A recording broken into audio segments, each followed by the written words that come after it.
Hello friends, इस video में मैं भारत के इतिहास के विषय में कुछ चर्चा करूंगा जो आपको काफ़ी जानकर आश्चर्य होगा। तो चलते हैं। जो हमारा ये भारतवर्ष है ना, ये उत्तर में हिमालय से लेकर दक्षिण में समुद्र तक ये जो हमारा उपमहाद्वीप है ना, वो फैला हुआ है, जिसको हम लोग भारतवर्ष के नाम से जानते हैं।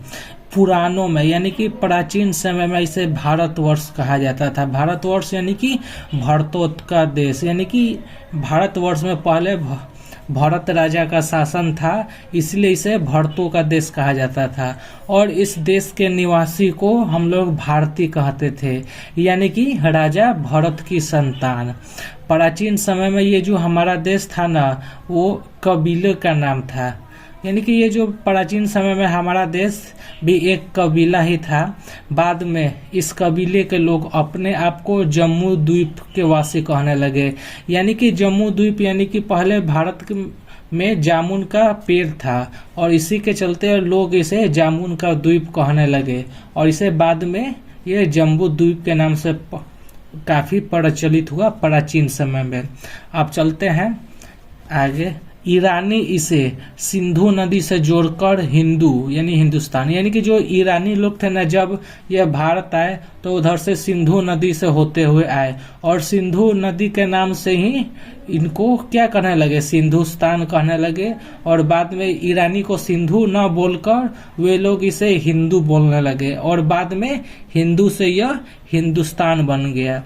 उसके बाद यूनानी लोग इसे सिंधु को न बोलकर इसको इंदु बोलते थे, इंदे बोलते थे। और अरब लोग इसे हिंद, यानी कि यूनानी लोग इसे इंदे बोलते थे और अरब के लोग इसे हिंद कहा करते थे। मध्यकाल में इसे हिंद से हिंदुस्तान, यानी कि हमारे भारत का नाम हिंदुस्तान पड़ा।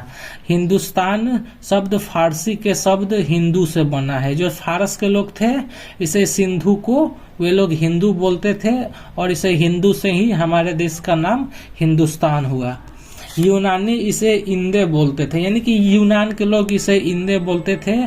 और यूनानी के बाद अंग्रेज लोग भारत में आए और अंग्रेज लोग भारत को इंदे से इंडिया बोलने लगे और इंडिया ये जो आधुनिक नाम है, ये अभी काफ़ी प्रचलित नाम है। ये जो हमारा जो विंध्य की जो पर्वत श्रृंखला है, ये हमारे भारतवर्ष को दो भागों में बांटती है।